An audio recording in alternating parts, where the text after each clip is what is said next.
Greetings. Welcome back to Calvary Connect. I'm Carlton, Coon, the pastor of our wonderful church.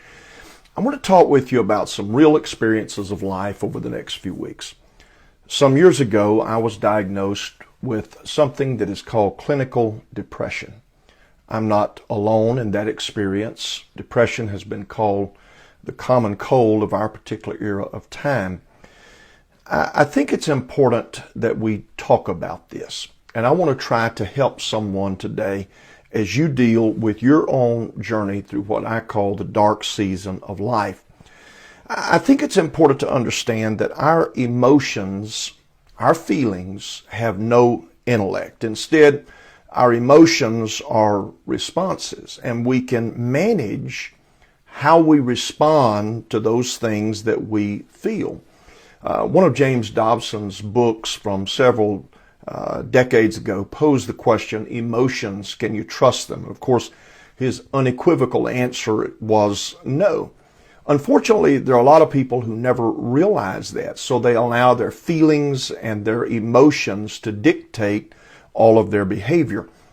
An extreme example of emotion dictating behavior could be someone saying, well, he cut me off in traffic. I felt like giving him a good cursing and making an obscene gesture toward him. I did just what I felt like doing. And so the other driver pulled out a pistol and shot out the window of my car. Now, again, that's an extreme, and hopefully none of us have that particular experience happen to us. But we've all felt discouraged. We've all felt frustrated. We've all been disappointed, disillusioned, and we've battled sorrow. Every one of us has had someone cut us off in traffic. We have negative feelings, but emotions must not be allowed to be at the steering wheel of our life. We can and we must choose our behavior. If I don't make a conscious decision to choose to do the thing that I know to be the right thing, then emotions are in firm control of the steering wheel of my life. Depression can't be allowed to steer your life. The depressed person moves slower. Depression creates incredible struggles. It would have you act the part of a failure regardless of how many things you've succeeded at in life. The feelings that are brought on by depression will have you curl up in a fetal position and not leave the darkness of your bedroom for days at an end. But those feelings, they can't be allowed to determine the behavior. Now, let me wrap this up by talking about using one of God's tools to face your depression. There are things that God has given us to deal with our feelings. The resource that I'm going to talk about today is one you're familiar with. It's called grace.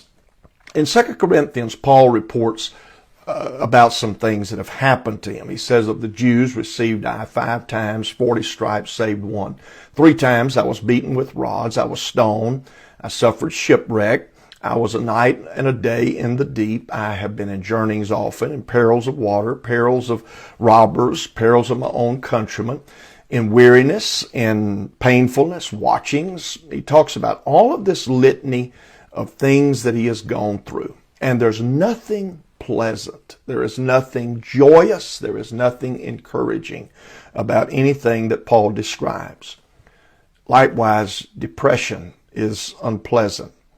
A few verses after Paul writes this, he unveils God's response to the unfortunate things of life. Here's what he says.